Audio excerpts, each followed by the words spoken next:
उत्तर प्रदेश बलिया के सिकंदरपुर स्थित Gandhi inter college मैदान में केंद्रीय रक्षा मंत्री राजनाथ सिंह ने शुक्रवार की शाम को पहुंचकर सलेमपुर लोकसभा से भारतीय जनता पार्टी के प्रत्याशी रविंद्र कुशवाहा के समर्थन में एक जनसभा को संबोधित किया। अपने संबोधन के दौरान उन्होंने दिल्ली के मुख्यमंत्री अरविंद केजरीवाल पर निशाना साधते हुए राजनाथ सिंह ने कहा कि आम पार्टी के नेता अरविंद केजरीवाल अभी जेल में गए थे और कहते हैं कि नरेंद्र मोदी ईडी और सीबीआई लगाकर सबको जेल भेजते हैं। उन्होंने कहा कि अगर हमने गलत किया है तो अदालत है, वे हमारे फैसलों को क्यों नहीं गलत ठहराते।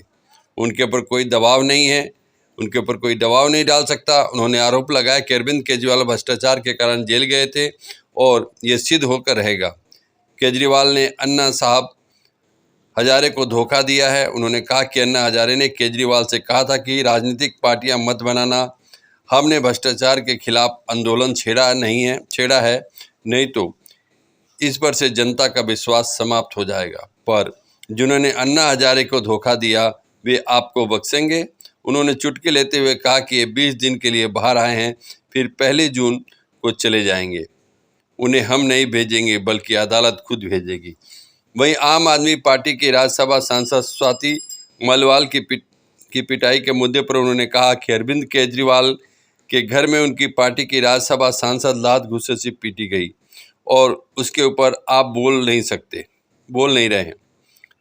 ये क्या नेता हैं? नेता का शेर का कलेजा होना चाहिए। वहीं एक देश एक चुनाव के मुद्दे पर उन्होंने कहा कि कहीं हम हर महीने देश में चुनाव ही होते रहते हैं। हम लोगों ने फैसला किया है कि वे सिलसिला बंद होना चाहिए। इस देश में विधानसभा और लोकसभा के चुनाव एक साथ होने चाहिए। एक राष्ट्र एक चुनाव, इससे आपकी कमाई, संसाधनों और समय की बचत होगी। क्या इसे करना तानाशाही है? हमने क्या अपराध किया है? समान नागरिक संहिता की बात मैं इसलिए कर रहा हूं, भारत के संविधान के नीति निर्देशक सिद्धांतों में संविधान सभा के सारे सदस्यों ने कहा कि साहब यह जिम्मेदारी बनती है आने वाले सांसदों की कि नीति निर्देशक सिद्धांत के जो प्रमुख बिंदु हैं इन पर वह काम करें, उसे लागू करें। मैं आपसे पूछना चाहता हूं और आपकी आवाज मैं चाहूंगा मेरे बहन भाइयों, क्या हमारे संविधान निर्माताओं ने जो कुछ भी कहा था उसे हमें करना चाहिए कि नहीं करना चाहिए? मैं आपसे पूछना चाहता हूं। लेकिन इस सपा और कांग्रेस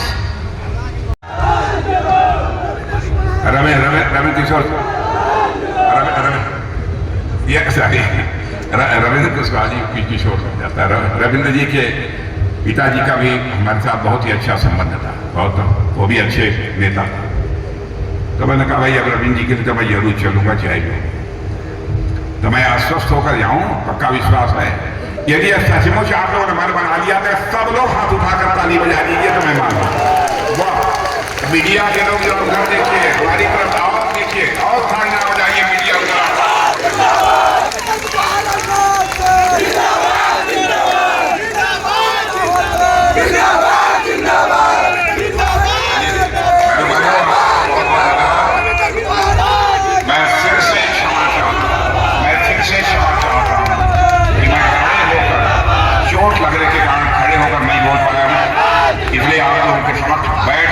की मैंने गुस्ताखी की है, इसके लिए आप सबसे मैं क्षमा चाहता हूं। आप सबको बहुत बहुत धन्यवाद। बोलिए भारत माता की।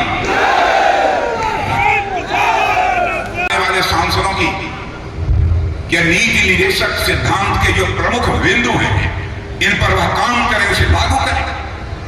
मैं आपसे पूछना चाहता हूं और आपकी आवाज मैं चाहूंगा मेरे बहन भाइयों, क्या हमारे संविधान निर्माताओं ने जो कुछ भी कहा था उसे हमें करना चाहिए कि नहीं करना चाहिए? मैं आपसे पूछना चाहता हूं।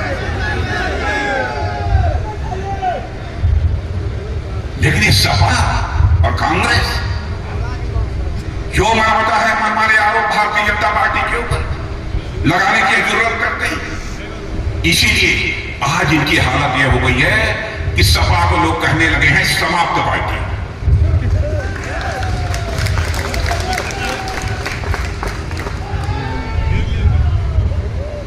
और मेरे भाइयों, साइकिल की चेन उतर चुकी है। 2014 में ही साइकिल की चेन आप लोगों ने उतार दिया। 2014 का जब लोकसभा चुनाव था, उसी में आपने साइकिल की चेन उतार दी थी। और 2017 के विधानसभा में भी आपने साइकिल की चेन को चढ़ने नहीं दी। 2022 का चुनाव हुआ, उसमें भी 2019 का चुनाव हुआ, फिर भी आपने साइकिल की चेन को चढ़ने नहीं दी। 2022 का विधानसभा का चुनाव हुआ, उसमें भी आपने नहीं चढ़ने दी। अब बहनों भाइयों, 10 साल तक जिस साइकिल पर चेन हो ही न हो, वो साइकिल आगे कैसे बढ़े? और कांग्रेस की हालत तो कितनी पतली हो गई है कि 2024 के चुनाव के बाद, यानी हमारे 10 साल बाद नौजवानों से पूछेंगे कांग्रेस, तो आप पूछेगी कौन कांग्रेस? जैसे विश्व की धरती से डायनासोर लुप्त हो गए, मुझे लगता है भारत की धरती से अब कांग्रेस भी लुप्त हो गई।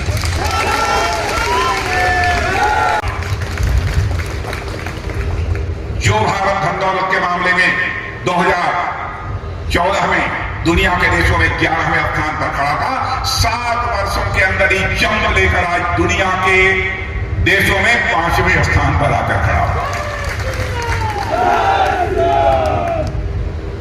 मॉर्गन स्टैनली धन दौलत के मामले में सारी दुनिया की बराबर समीक्षा करते रहते हैं कि इस देश की हालत क्या है, किसमें कितने गरीब हैं, किसमें क्या हो रहा है। यह सब तारीखियों की बराबर वो चर्चा करते हैं और उस पर अपनी रिपोर्ट देते रहते हैं। मॉर्गन स्टैनली ने अपनी रिपोर्ट में कहा है, अरे भाई, दुनिया में सर्वाधिक तेजी से आगे बढ़ने वाली अर्थव्यवस्था यदि किसी देश की है तो भारत की। और भारत यदि ऐसे ही आगे बढ़ता रहा तो आज दुनिया के देशों में भारत जो 5वें स्थान पर खड़ा है, भारत की। और भारत यदि ऐसे ही आगे बढ़ता रहा तो आज दुनिया के देशों में भारत जो 5वें स्थान पर खड़ा है, 2.5-3 साल के बाद 2027 आते आते यही भारत दुनिया के देशों में 3रे स्थान पर खड़ा हो जाएगा। यानी एक अमेरिका होगा, दूसरा चीन होगा, उसके बाद यदि किसी देश का नाम होगा बहनों भाइयों तो भारत का। इतना ही नहीं, इतने पर ही हमको संतोष नहीं है। आप ये मत समझिए कि हम लोगों ने संतोष कर लिया, नहीं। हम भारत को विश्व की हर मामले में आत्मनिर्भर बनना है, हर मामले में भारत आत्मनिर्भर बनना है। देखना है 5 साल का समय और तो दीजिए, करिश्मा होगा। भारत का कमजोर भारत नहीं रहा है, भारत दुनिया का ताकतवर देश बन चुका है।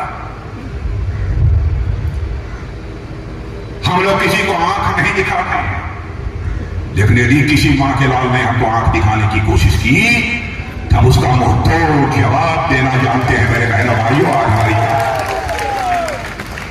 ये कांग्रेस के लोग फालतू बातें आकर करते हैं, कहते हैं चीन के साथ क्या हो गया, आपने क्यों किया है उसकी चर्चा आज तक मैंने नहीं की।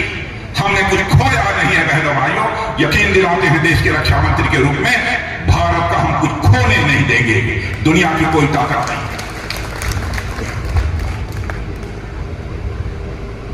इस समय समान स्तर पर बातचीत का सिलसिला चल रहा है। मुझे विश्वास है कि इसका समाधान निकलेगा।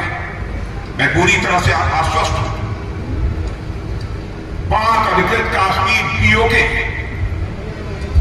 आप लोगों ने मेरा भाषण नहीं कभी सुना होगा टेलीविजन के पर्दे पर, तो मैंने 3-4 साल पहले कहा था, अरे भाई हम लोग तो आगे बढ़ ही रहे, पाक अधिकृत कश्मीर पर उसको लेने के लिए कब्जा करने की कोई जरूरत नहीं है,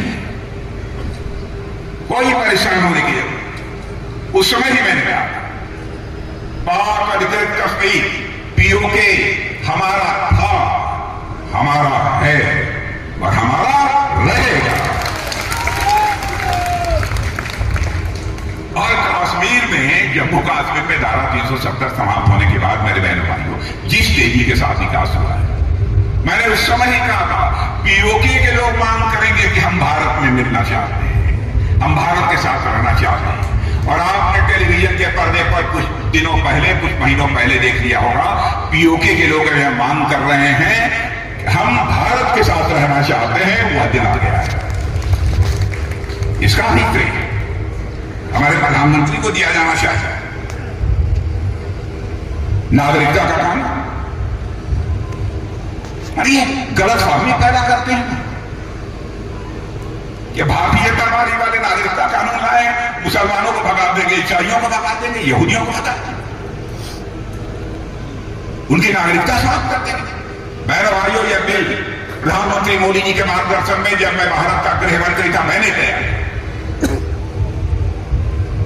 लोकसभा में पास भी हुआ, राज्यसभा में बहुमत न होने के कारण पास नहीं हो पाया। बाद में हमारे छोटे भाई अमित शाह जी आए, गृह मंत्री बने, उन्होंने फिर पास कराया। हम सबको साथ लेकर चलना चाहते हैं।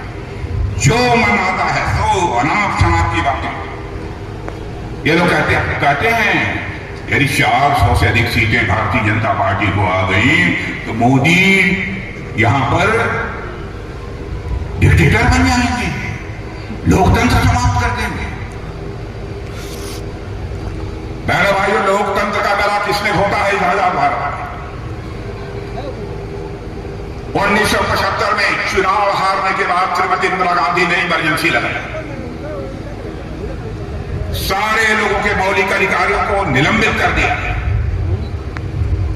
तानाशाही की। मैं दावे के साथ कह सकता हूं, इस सलेमपुर के और देवरिया के लोग रहे होंगे, जो कई लोग जेल के शिक्षों के पीछे रहे होंगे। क्या बात किया? लोकतंत्र का गला तो आपने घोटा है और हम लोगों के ऊपर आरोप लगा रहे हैं। बहनों भाइयों, कोई मां का लाल लोकतंत्र समाप्त नहीं कर सकता भारत में। यहां के रग रग में लोकतांत्रिक मूल्यों की वास कोई नहीं समाप्त। और इन लोगों ने धारा 356 भारत के संविधान का प्रयोग करके कई बार चुनी हुई सरकारों को